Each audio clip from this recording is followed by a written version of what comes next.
Welcome to the Maritime Vision podcast. I'm your host, Paul Wioli. In each episode, we bring you exclusive interviews with maritime professionals, industry experts, and students. Our guests come from different backgrounds, including shipping, yachting, offshore, supply chain, and more. Our goal is to give you all the knowledge you need to succeed in the maritime industry.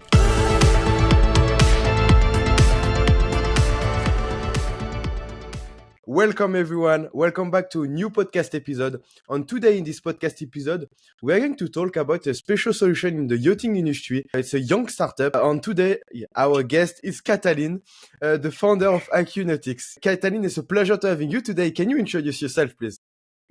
Yes, thank you very much for having me, and thank you for actually addressing this topic.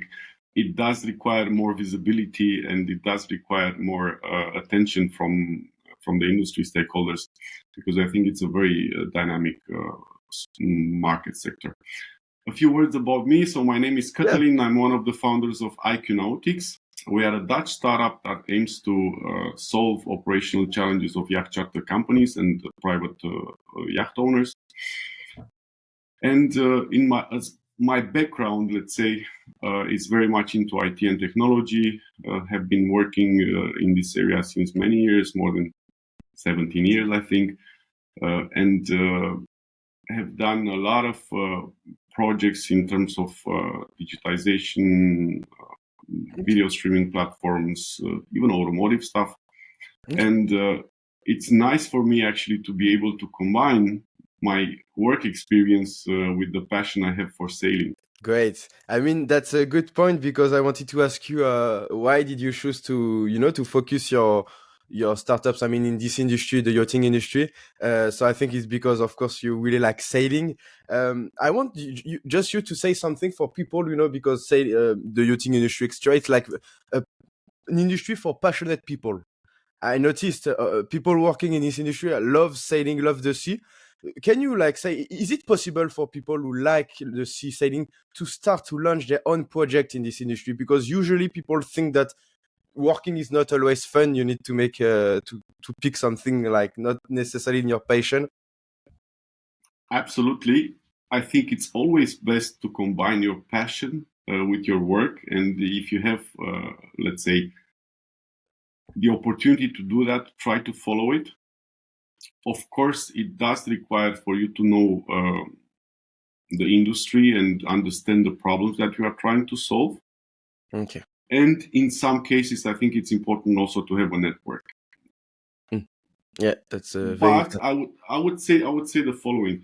I would say for young entrepreneurs who want to enter the industry, it's also depending on the solution on the problem that you are trying to solve. Okay. Because it might be that you identify a problem, you build a very nice solution for it, and you don't actually need a network in the industry to solve it, because the solution will actually scale by itself and will become viral at one point.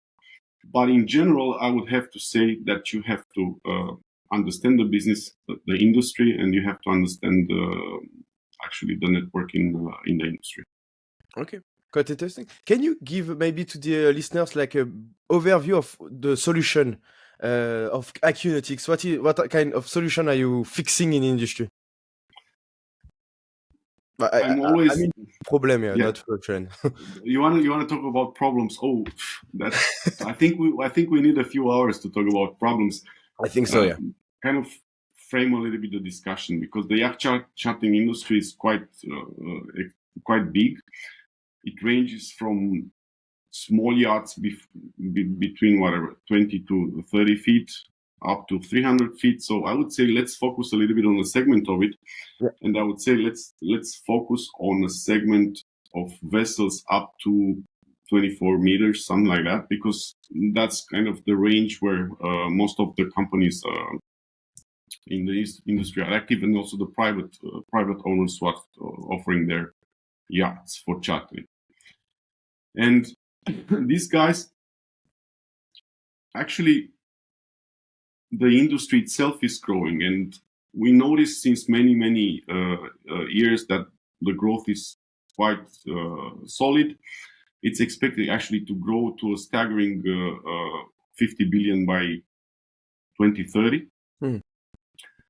And in order to sustain this growth, these companies or these stakeholders need to become more efficient and need to become and need to be able to scale efficiently. Because when they build those businesses maybe 20, 30 years ago, you did not have any access to these digital technologies. And of course, they developed some processes which kind of reached their limits by now. Okay.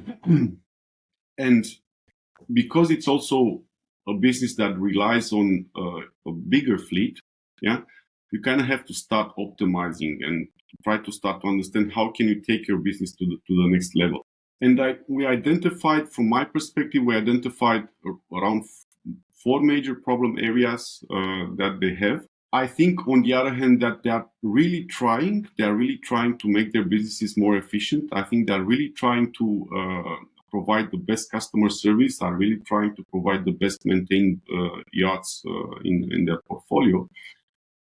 But as I mentioned, I think they kind of reached a limit in terms of scalability and capabilities. Okay. And I give you one example which is related to the customer experience. Yeah. So a customer is booking a yacht via a booking platform. There are so many nowadays. It's quite simple actually to find a yacht or vessel for chartering. Again, up to 24 meters. There are many booking.coms of the yacht chartering industry. And once the client of our customers actually books a yacht, now the interaction starts. And everything at the moment, it's very email-based and pen and paper. From the moment of the booking up to the moment of the checkout. So the checkout is actually the last day of the charter when the customer leaves the vessel. And imagine that if you have like a very big fleet of 50, 100 boats, yeah, in which you actually charter weekly, yeah, because you can also charter daily, or you can also charter by hour or something like that. But you charter weekly. Imagine actually how many customer interactions you have along the whole customer trip with you, yeah. So you have to send him emails with the contracts. You're also asking for a lot of sensitive information, personal information of the customer via email. The customers nowadays are actually quite reluctant in sharing this type of information. Why should I send you my ID or my passport copy via email? Why should I send you private information via email, and so on and so forth? So imagine that you have to manage so many customers via email in a non-centralized manner. And then the customer comes in the marina, and of course your employees are trying to make the best, to offer the best experience in the marina, but they still need to focus on preparing the yachts for the new customer. They need to take them over from the previous customers. They need to clean them. They need to repair it if that's the case. They need to make the new paperwork, submit it to the port authority, for example. So for a customer, it's actually a black box during the time in the marina, and it's really a waiting game at the end of the day. They have to wait, and they go and they ask the base manager what is happening. Again, quite problematic for both parties. Also for the base manager, who wants to provide the best customer service, but also for the customer who's actually very excited to be there. They just see all the yachts out there. They want to be there. That all this experience. And then you go into the technical check-in, which is also pen and paper, and you take over your vessel, and if something happens, that's also another story. And then you do the checkout also with a pen and paper. So everything is very cumbersome at the moment because it's very manual, non-centralized, non-compliant, I would say, because you actually, as a yacht charter company, you are handling a lot of sensitive data, because you have, for example, all yachts have a crew, and the crew list with crew information needs to be provided to the port authorities, for example. So this is actually one of the biggest problems they have. Then we move on a little bit into operational part. which is more related to how do they manage their internal operations and the preparation of the yachts.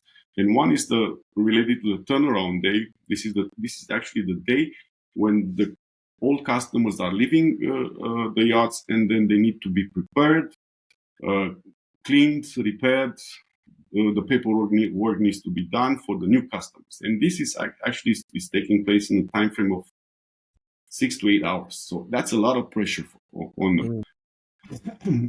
And because there is no centralized approach, yeah, there are a lot of redundancies happening there. There's a lot of lost time in communication. There is a lot of lost efficiency, yeah, when it comes to preparation of a yacht. And sometimes you don't know, hey, can I go clean that yacht? No, because I still have to repair this thing. Or so it's a lot of miscommunication out there. And of course, they're trying to do their best, but this has a potential to become better. Okay. Then what we also identified as a problem is related to the yachts or vessel maintenance of these guys. So either you have to do your regular maintenance check for the yacht. It's very seasonal. So for example, you have the winterizing process. The winterizing process is basically preparing your vessels for the winter. So if you have a sailboat, you're taking the sails out, you're cleaning it, and so on. So these processes, and everything at the moment, it's written on a notebook. Yeah, so it's like a pen and paper. It's the magic notebook. And if you have to repair something, you write it in a notebook, or you put a note somewhere, and you lose the note, and so on. So it's quite difficult for them to organize themselves. They are trying to do their best, as I mentioned, but this lack of centralization actually has a lot of impact in their bottom line. And what does it mean? It means that, for example, if they manage a yacht for a private owner, for all the repairs and the maintenance they do, they need to charge that private owner. If they don't have let's say, a clear list of what repairs and maintenance tasks have been performed, yeah, they don't know how much they need to charge the owner. They don't know exactly how they need to. Actually, they know, but it's very difficult for them to find all the information in one place and actually become more efficient in the yacht maintenance and operations.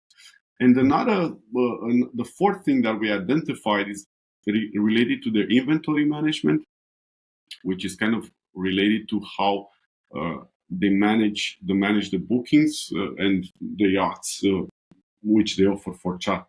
Because there are some fantastic solutions out there who are offering booking management solutions, but they need to actually manage them manually. So what does it mean? This if I have my yacht on a certain platform, and a booking comes on that platform, then I have to go automatically, I have to go manually, actually, not automatically, I have to go manually to the other platforms and actually block that vessel, that yacht for that period. Yeah.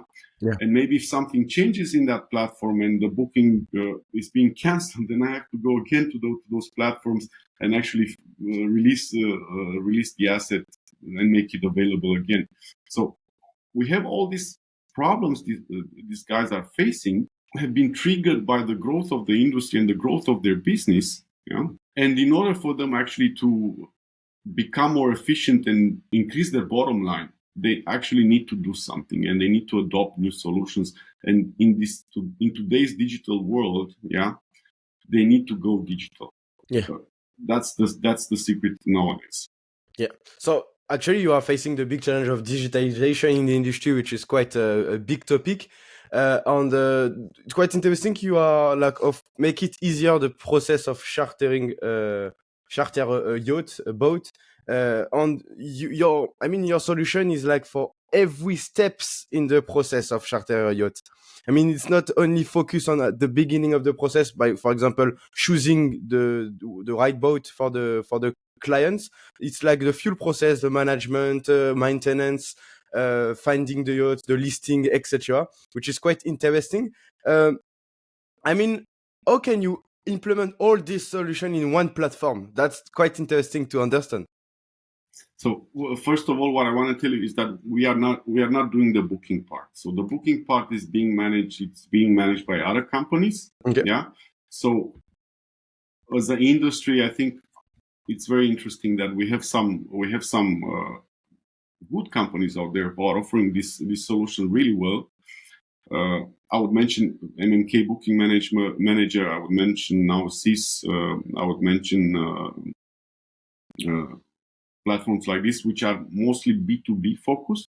Yeah, so these guys are actually so the charter company hosts the inventory on these platforms, and these platforms actually distribute them to others, which are consumer facing. So we are not focusing on that part. We are actually taking over the moment a booking is being done. Okay. And we are more on the operational side and the customer interaction side. After the booking is being completed, either via a platform like Tabor or like Sailogy or any other booking platforms which are consumer facing. So the customer is booking their MMK, then or now CIS then forwards the booking to the Yacht Charter company, and now we take over, and now the interaction can start. Okay. And because we are focused on this part of the process of the value chain, we designed a platform that is extremely flexible and agile, that at its core has a business process management module behind, yeah, which is capable of actually automating this process, yeah, and orchestrating all this process that happens after the booking. Okay. And what we do, we digitize the whole customer interaction, meaning that the contracts become digital. You have a single interface with the customer where you can interact with the customer. You can share sensitive documents. You can ask for sensitive documents in the single interface, which is compliant. Then we orchestrate the turnaround process, which I was telling you, and we mapped, for example, with our customers, we mapped the turnaround process. It's very interesting that even small yacht charter companies have a specific turnaround process, which they kind of improved with the years, trying to provide an efficient way of managing this day. Then we do the task management part and the fleet management part. Okay. So because we have, again, as I mentioned, because we have this business process management module at the core of the platform, we can actually cater to these operations very, very simply and very easily. And also what we can do is actually, if we have a bigger customer, and we are discussing actually with a big customer at the moment, big customer meaning a charter company that has 30 something bases, 500 plus yachts. Yeah. They have their specific process and they have their specific instance and so on. So we can also address those customers, but also customers with simpler processes. Yeah. Okay. And what we also have as again, how we build the platform, it's around big data, because we want to further develop it in the direction of machine learning and AI. Okay. Yeah, quite interesting. I'm going to come back with a more technical aspect later, but I mean, yeah, it's quite interesting. I imagine the market, the charter market, it's quite, as you mentioned, we face a lot of challenges nowadays. But it's not only in the charter part, every part in this industry. Now I want to switch on another topic, more about the startups ecosystem, because my audience is like most of them are young people, but we are actually you have all ages right now. On maybe some of them want to start their own startup. On They don't know what to do.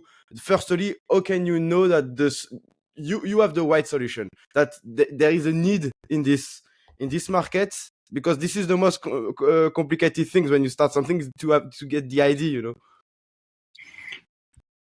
I think having the idea is the simplest approach. It is You the think so? simplest part of the process. Yes, because ideas are plenty, and I mean, the good this is ideas. something. Yes, and also good ideas. I've learned this actually. I worked a while in San Francisco, and good ideas were flying around everywhere. The difference between an idea and a successful startup is execution. I think. Have an idea, and the first thing that you need to do is actually try to validate it with your target customers or users. For example, we are obsessive about this.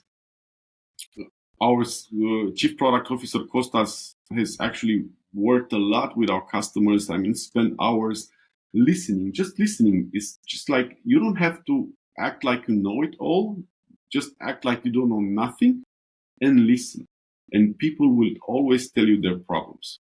And if you identify that your solution actually matches the problem and solves that problem, and it has to be a problem which is really challenging for them, then it's going to be very easy for you actually to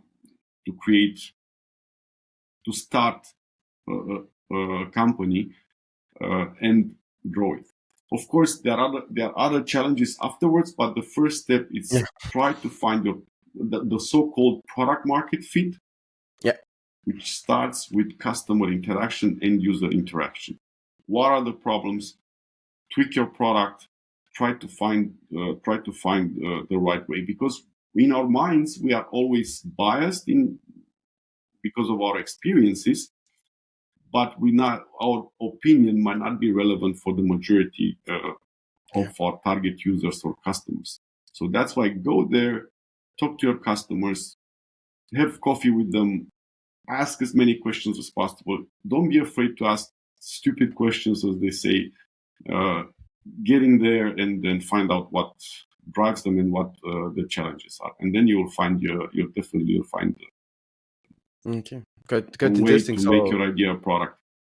Okay. Especially when you want to launch like a startups regarding more technology, SaaS, something like IT solution.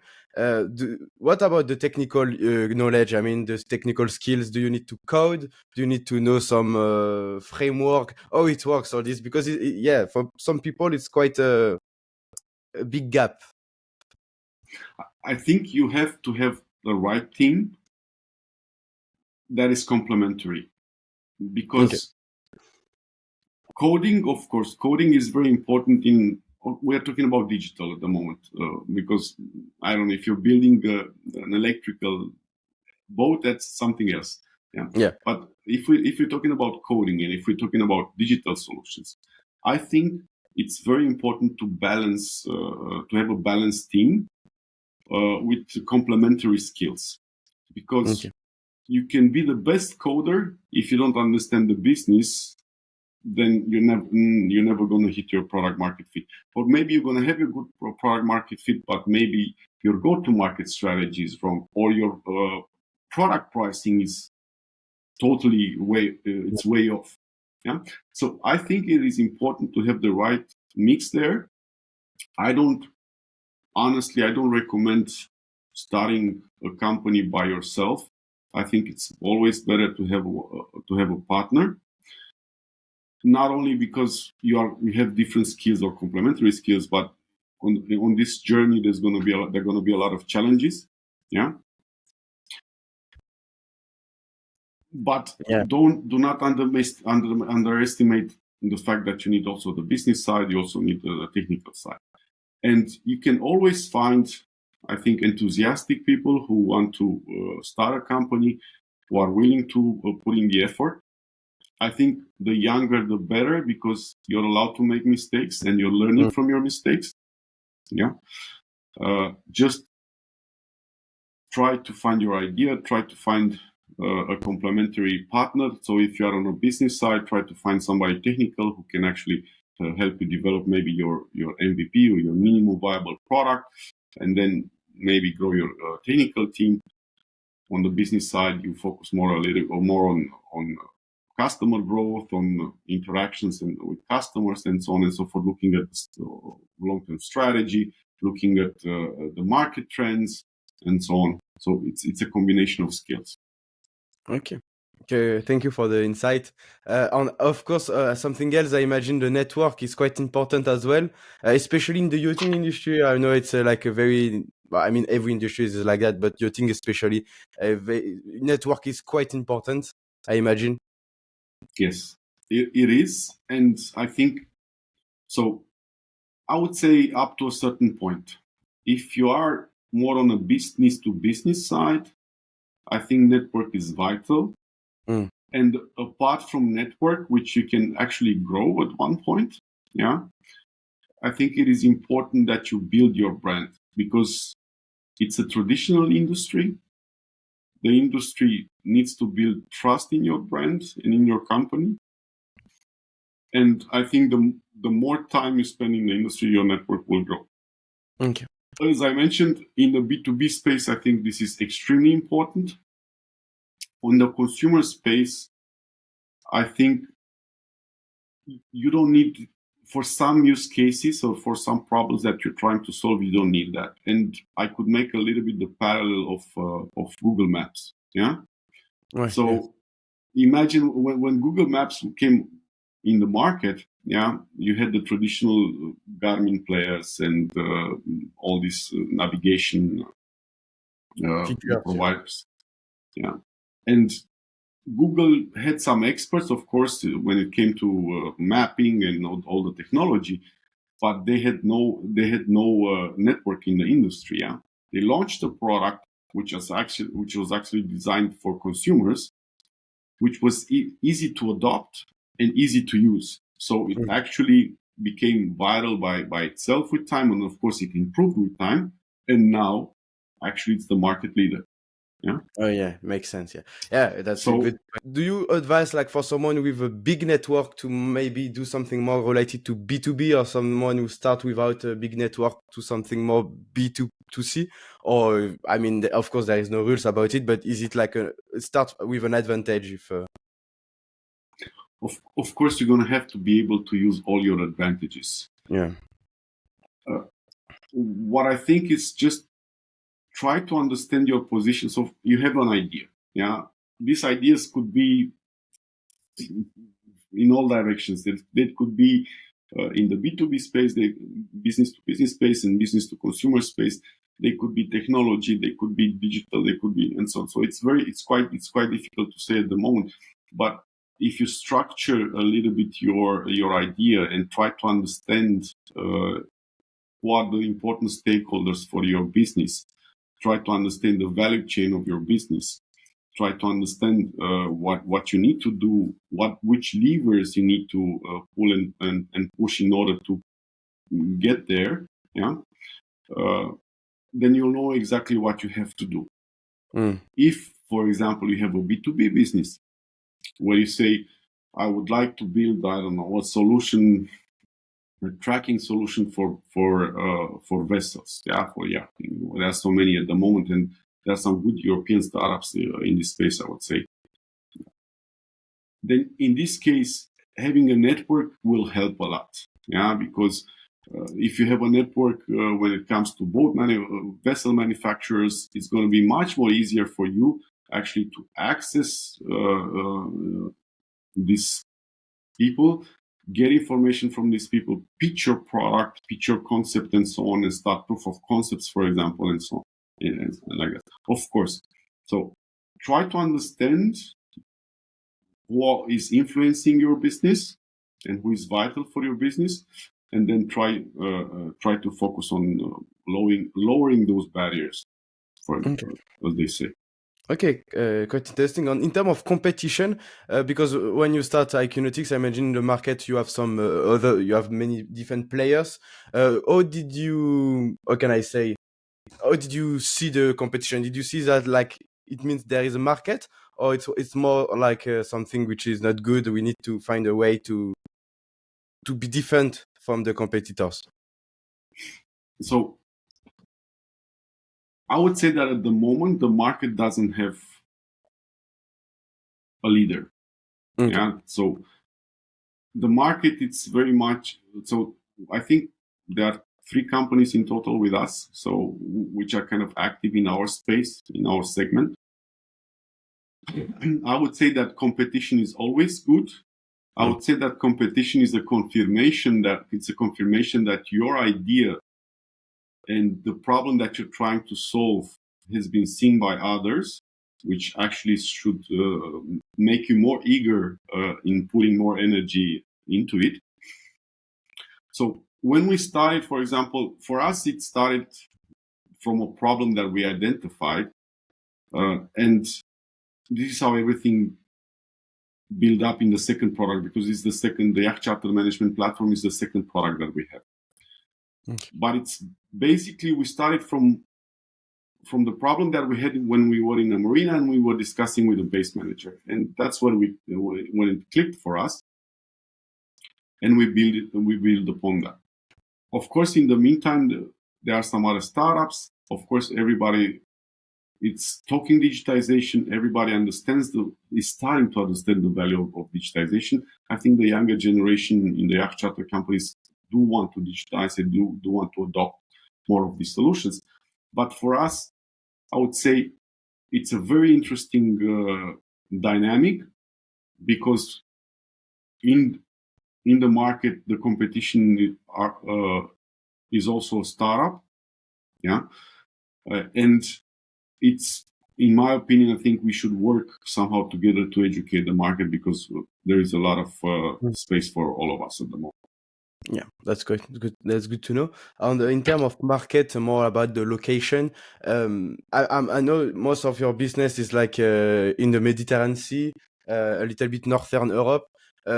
Is that what about the charter market? Actually, that it can be you can provide us a good overview of where is the market. I mean, I imagine most of the market is in the Mediterranean Sea.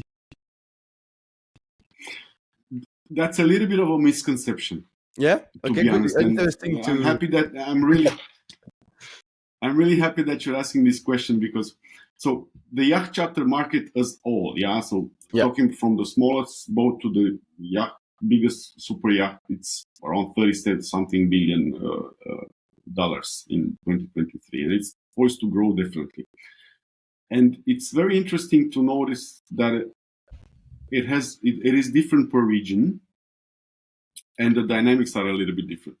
So, of course, when everybody's thinking about yacht chartering, either they are thinking about super yachts, yeah, which are cool. Of course, it's nice to go on these super yachts and spend time there and have your vacation. Or everybody's thinking about south of Europe, Mediterranean, as you say, yeah, which are traditional holiday destinations. Yeah. Of course, people are also thinking Caribbean, as well as a destination. But if you look in more detail at the market, you will notice that actually the north of Europe has more chartering business than the south of Europe. Yeah. There are actually more boats on water in the north of Europe than in the south of Europe.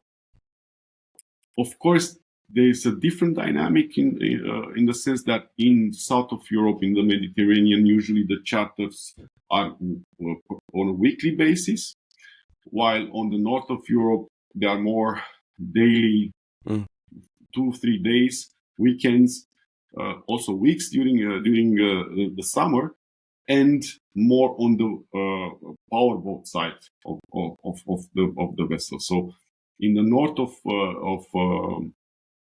Europe, powerboats are more chartered than sailboats, while in the Mediterranean it's more on the sailboat side. They have different regulations as well. I can give you the example of Netherlands. For example, do you know that in Netherlands you can charter a boat up to 11 meters and a certain speed limit or engine power without having a skipper license? So basically, for Louis, you don't have a skipper license and you want to go charter a sailboat of 37 feet. You go to Lemmer, to a fantastic charter company called Enjoy Sailing, and they will actually rent you that yacht without anything. Yeah, so it's a little bit of a different story. But if you want a canal boat in Netherlands, which goes up to 15 kilometers per hour maximum, you can also charter it again, without a skipper license. Well, if you go into the south of Europe, of course, you need to have a skipper license. You need to have a co-skipper, actually. So the regulations are a little bit different. That's interesting. So that's quite different. If you go to the US, then it's a different story. In the US, it's mostly chartering per day. Yeah, actually even hours. And in terms of dynamics of the market, I think coming back to Europe, the south of Europe, the Mediterranean, the yacht charter industry is dominated mostly by professional charter companies, while the north of Europe and the US, it's more on a peer-to-peer approach. Okay. Yeah, it's quite interesting to understand the behavior of like the users of boats, and I can notice now that I live in the Netherlands that people, most of them, use like sailing boats on during the whole year. I mean, of course, more during summer, but still in winter we have some sailor. But I know that in the south of France, for example, it's most of the time it's like during summer, and during winter you can see the sea is always empty. So the market is quite different. And how are you like adapting depending the market with your solution? Is it something you need to take into account, or there is no influence on your project? No, there is no influence because we solve the same core problem. Yeah. It's just the dynamics are a little bit different in terms of, okay, if, as I mentioned, in the south of Europe, there is more on a weekly basis chartering, while in the north of Europe, it could be also weekends, it could be also a few days. So it's more flexible in terms of time. But at the core, it's actually the same. You still need to maintain your boat. You still need to interact with your customer. You still need to do the turnaround process. Actually, the turnaround process, it's a little bit more intense if you charter every 2 days or every 3 days. So you actually have more things to do. It's very similar in terms of that. And also, when it comes to private owners, we look at it a little bit differently. It's more on the maintenance part and keeping your boat, because for the private owner, it's very important that his boat, it's his boat, his baby, it's well maintained, and if they charter it from time to time, the person that gets it, takes care of it, and it's more on the maintenance part and more on the on how do I keep actually a clean repairing history and maintenance history of my boat, so that the resale value doesn't increase and actually doesn't decrease, actually increases. Okay, yeah, quite interesting. And I want to ask you a question, like, what is the goal of IQNautics in long term? What would you like in the long term? Like, what kind of impact do you want to make in the market? So that's a very tricky question, to be honest. It's a tough question, and I know it's not nice, but I will follow up with a question. What do you think? So, is your question related to the revenue that we're planning? Is your question related to the impact that we want to bring in the market, or what is the direction you want to not talk the about? revenue, because this is something we cannot project, but more like what kind of, I mean, I was more about the solution you want to serve in the future. I mean, do you want to develop more vertical into IQNautics? Yes. Do you want to stay like on this helping like in the B2B side? Or that's more my question. No, so we want to grow. So for us, what we noticed is that the shared economy is kicking in a lot. Yeah. And of course, we start with the customer segmentation. We start with the professional charter businesses at the moment, and we focus on these guys and their problems. But we notice that the shared economy is kicking in, and there is a lot of willingness from private owners to be able to charter their boats, but they do have some challenges, and we're trying to lower those challenges, those barriers for them to entry into the peer-to-peer charter market, which is not related to the booking part. As I mentioned, we are not focused on the booking part. We are focused on the problems that they have with the operational part. So in the future, we really want to enable these guys to participate in the market, and this is one of the aspects that we want to work. Of course, we do have some interesting ideas when it comes to marketplaces and integrations with third-party solutions, like vessel tracking solutions, like marketplaces for services in the industry, and so on. So we want to solve these problems for them and actually lower these barriers of entry, as I mentioned. Okay. Okay. Yeah. I mean, that's good. A bit because I was asking this question because as well you are more serving the boating industry, but what about the super yacht industry, which is completely? I think it's another dynamic. Huh? It's a completely different industry, by the way. It's a completely different industry, but so we have a staged approach. So this is our third trial at one point. So we aim at going into the Superyacht industry, and we build our platform with this in mind. So that's why we say we have a very agile platform. We have that can actually cater to simple processes up to complex processes. And what we see in the Superyacht industry is that I think they are doing more in terms of digitalization than the rest of the industry. I think, though, on the other hand, they are using some outdated solutions which are on all the technology stacks, and they need to upgrade and they need to adopt new technologies. And what we think that we can bring as value for them is that basically we can actually take all these complex processes that they have, and digitize them and put them in our business process management engine, apply machine learning to it, apply in the future also AI, Okay. and actually address easier much of their needs.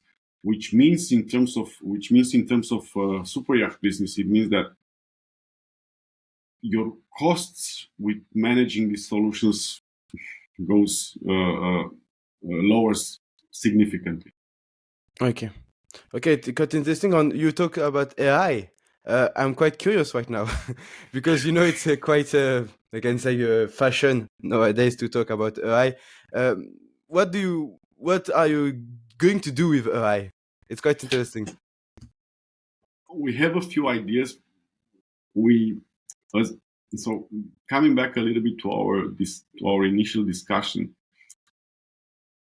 any technology or any solution makes sense if it solves a problem that is important for your target user or target customer. I can give you a few examples, but I'm not going to go deep into what we want to do. Of course.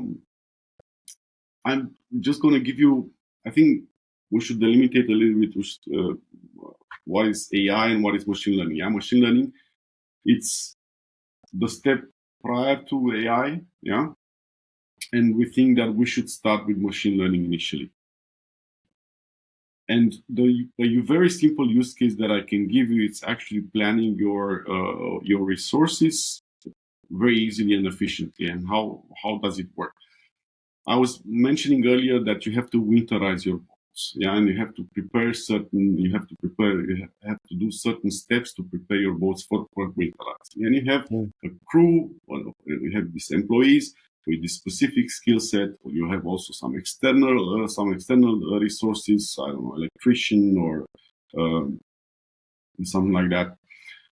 And you have a plan that you need to winterize your boats by a certain date. And you have a certain step of tasks that you need to perform. And as a fleet manager who's managing maybe, 3, 4, 5 bases, you have to optimize this calendar somehow. And at the moment, it's really problematic for you to do that.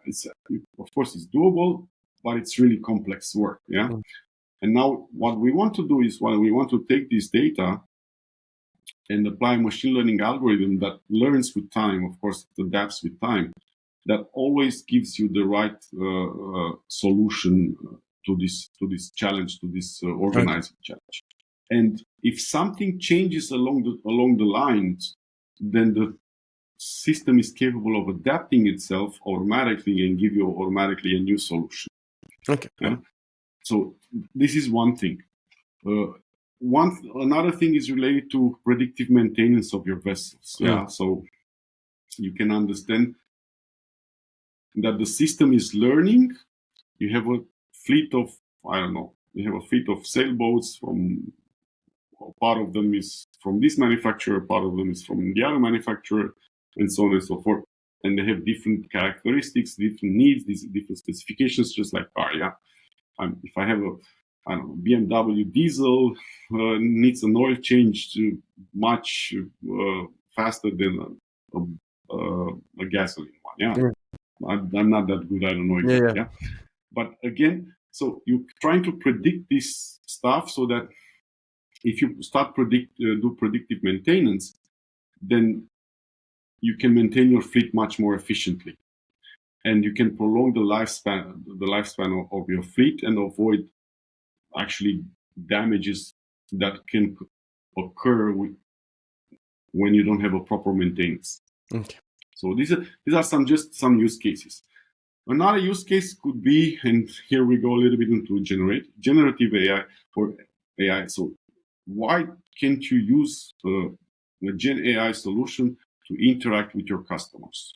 Yeah, that understands the customer, what the customer is saying, that can actually speak English, can actually speak German, can actually speak Italian. So you kind of start providing an awesome customer service to your customers, which is extremely personalized. Yeah, because the solution actually has access to your CRM system, knows your customer, knows maybe that customer has been with you maybe 10, 15 times so far. So it treats the customer in a certain way because there is a trust already built. It's just like you're transferring the personal experience into this Gen AI experience. Because, for example, if you go to a certain charter company and you charter once, you charter twice, you charter 5 times, the base manager knows you next time. And then the process will be different because he knows that you are a good skipper. He knows that you're bringing the boat or the yacht in good conditions back, and it's going to be much more relaxed in terms of how he hands over the boat. Or if you find some problems with the boat after the technical check-in, he will trust you and so on. Yeah, so you can actually take these things and transfer them into Gen AI conversation that brings a different level of customer interaction. Okay. Yeah, quite. Yeah, thank you for this insight. Quite interesting. And I've seen IQNautics. You have an app, IQNautics app. I don't know if you want to talk about it, because I've just seen it on Apple app on my phone, and I was quite curious about it. Cool. So yes, we do have an app, and let me know what you're curious about, but I can present it shortly. I mean, you have some features we use, for example, in marine traffic. So you can, Yes. but I think it was more. What can I say? It's more deep. You know, we can have access to what meters are you from the other boat on this kind of stuff. Yes. And can you develop a little bit? It's quite interesting. Yes.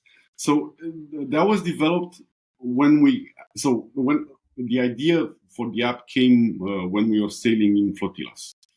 And sailing in flotillas, I think the biggest flotilla that I personally been, I know there are bigger flotillas than that, but the biggest one was like, I think, 15 yachts.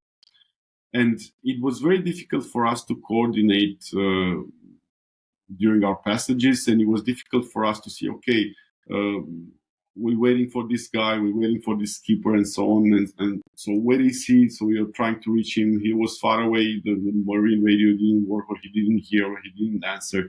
Of course, WhatsApp was there, but maybe he wasn't paying attention. So what we said, there is marine traffic, and how do you, for example, try to organize yourself on water using available technologies. And because we are coming from IT and telecommunications, we said, okay, let's try to use smartphone technology actually to solve this issue. And then we said, we want to go with these 15 vessels or so on into a certain sailing area or in a certain marina, and we want to understand, okay, do we have enough berthing around for it? Yeah. So then we thought about it and we said, okay, we have this problem. How do we solve it? And then we started developing our application, which is actually we call it live marine traffic application. And what does it do? It's basically combining IES data with smartphone technology to create a more accurate marine traffic outlook in a certain area. Because some vessels, some yachts, do have this IES tracking system. I think in shipping or in shipping, it's quite popular. It's a must. Yeah, Superyacht as well. Yeah. So certain size of vessels the law. It's mandatory to get this IES. It's mandatory. Exactly. Sorry. Yeah, it's mandatory to have it. But then in the lower segment, it's a nice to have. Yeah. Yeah, of course. And then we said, okay, there are no trackers. So what technology can use as substitute? And then we said the smartphone is a perfect substitute for it because the skipper is on the boat. He's always skippering that.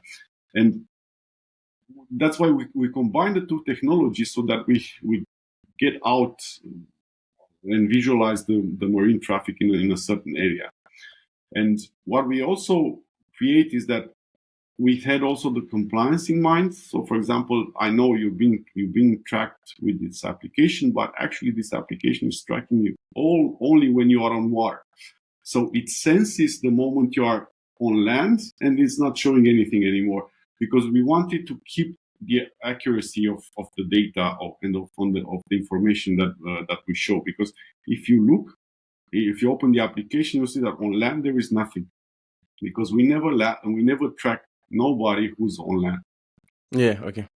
So that is as accurate as possible. Okay. Wow, quite interesting. And you can use it if you are in a flotilla and you want to share location with your fellow skippers.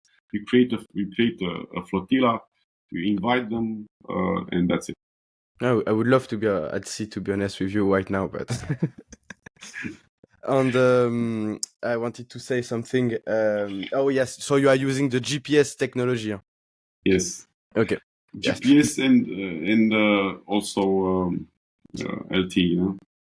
Okay. I mean, the GPS, the smartphone is not tracking location exclusively by GPS. It's also triangulating the towers, the cellular towers, to be more accurate. Okay. Old smartphone, current smartphone. Yeah. Okay. I think in my side, I don't have more questions, but if you want to add something, a word of the end, you can always say something. I think we are good. Yes, I think we are good. What I love. So you wanted to know a lot about innovation and being an entrepreneur in the industry. Yeah. And I think my message towards this is very important. We do need innovation in the industry. We do need solutions out there. I would say to every young professional, try to start something. You will be amazed by the support you're going to get. You will be amazed how much you're going to learn out of it. Don't be afraid to fail. Don't be afraid to make mistakes.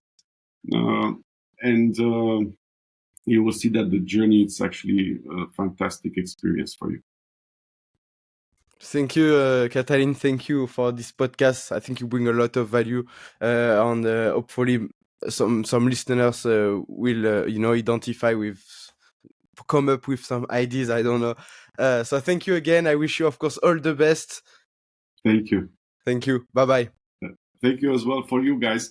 all the best and keep up the good work because I really like your podcast. And as I mentioned, I appreciate that you touched this topic. I think it does require more visibility and looking forward to seeing your podcast audience grow. Yeah, thank you. Same with IQNautics, by the way. Thank you. And we'll see each other around. And maybe next sure. podcast, we're going to do it on a boat somewhere in the Mediterranean.